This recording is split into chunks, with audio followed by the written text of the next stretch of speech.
Welcome to the Full Octane Garage, and today we're going to be talking about the Rudy Klein collection, which is actually the biggest barn find collection in recent history to go on the market at an auction.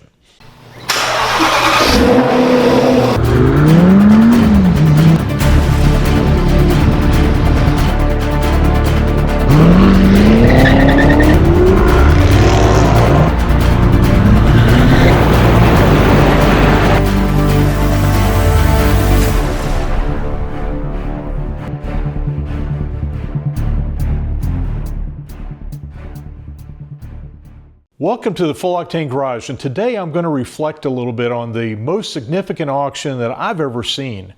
I am still mesmerized about how my eyes were glued to the auction the whole time. I was scrolling through YouTube, and I knew this auction was coming up, and I had seen several videos. I think Tavarish did a pre-video of it. And I knew that the collection was very significant. For those of you that don't know, Rudy Klein had this significant collection. He actually had a Porsche junkyard, Porsche and foreign car junkyard, which kind of turned into a bit more. Over the years, he amassed this crazy collection in his salvage yard. Some of the cars were salvaged, some of them were actually really nice. And he died in 2001.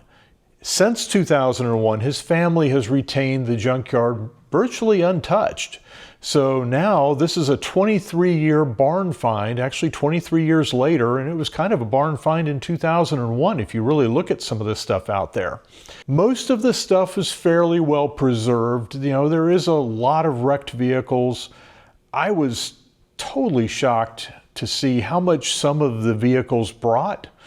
If you looked at a number of the Porsches that were sold as basically parts cars, no title, and they really were just carcasses of cars, and they were going for $10, $20, some $30,000. It just depended on the car.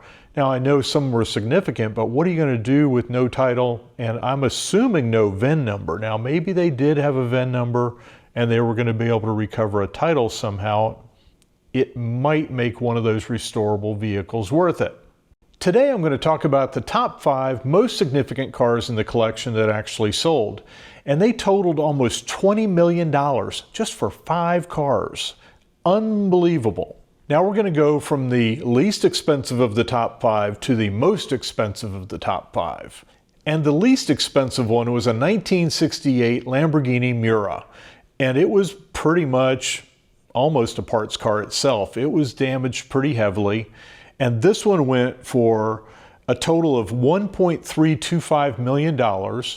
And Rudy had that in his collection for 46 years sitting in his garage, mainly just like it is.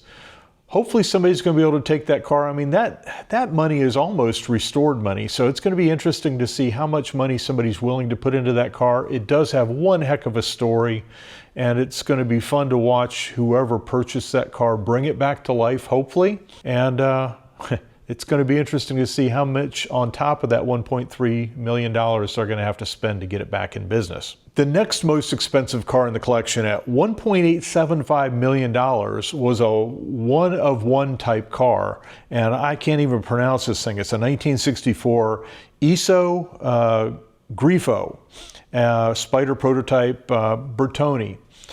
This car is a very significant convertible. It looked like it was entirely in one piece. Now, my understanding is it doesn't have the original front headlight clip on it. They did have to retrofit another clip on it after a prior accident. But still, $1.875 million is the number 4 vehicle of the auction.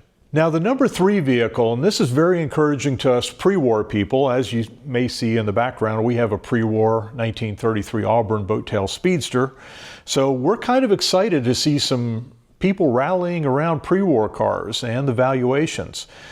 1939 Porsche 855 Special Roadster. Now, this car was spectacular. It was the most gorgeous lines of, almost one of the most gorgeous lines of a car I've ever seen. This car sold for $3.3 million. It is a complete running driving car. It used to be in show condition. They did clean it up quite nicely, so that one's going to have to be brought back to life. I would expect to see that in the Pebble Beach circuit and high-end concours circuit in the near future. Now for the horse, that has been in his collection for 32 years. So who knows what he paid for it originally, but 32 years later, it was worth $3.3 million, and that's one significant increase in value, I'm sure. The number 4 car in the collection, the number 4 in value, is a 1935 Mercedes-Benz 500K. The 500K is a spectacular car. It looked like it was a complete car, and that one sold for $4,130,000. And it'll be interesting to see where that car ends up, and does it stay in the US or does it actually go back to Germany? That car was in the collection for 45 years, so keeping a car 45 years and it's worth $4.1 million, that's probably not a bad return on his money. Now, the most expensive car in the collection was a 1956 Mercedes-Benz Gullwing. And it was an alloy Gullwing, one of, I think, 6 or 7 or something like that. So a very low production of alloy Gullwings. It was a complete car. It sat in the junkyard for a long time. Undercover, it appears.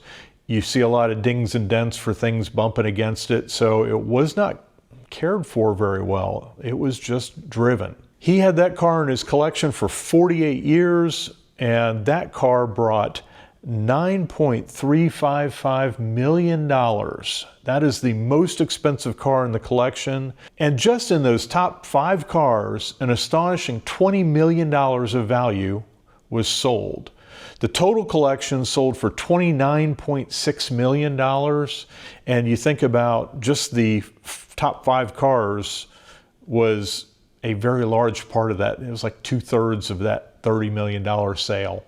He had a lot of parts that went, a lot of engines. There was a Lamborghini Miura engine that I believe went early, which was kind of in parts, and that went for $56,000. If you need a Lamborghini Miura engine, $56,000 was probably a bargain. This was an incredible collection. You know, there's still a YouTube video. I'll leave a YouTube link out there that RM Sotheby's did a great job in pushing the auction through. The values that they brought to the table were exceptional. I never would have guessed some of this stuff would have sold for this kind of money. They did a fantastic job in hyping this event up, hyping the junkyard collection plan, and getting a lot of people out there giving it some great attention.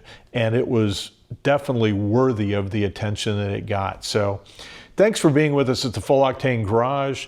We hope you enjoyed this video. Don't forget to come back often. Don't forget to hit that subscribe and like button so that you can be alerted when new future videos pop in.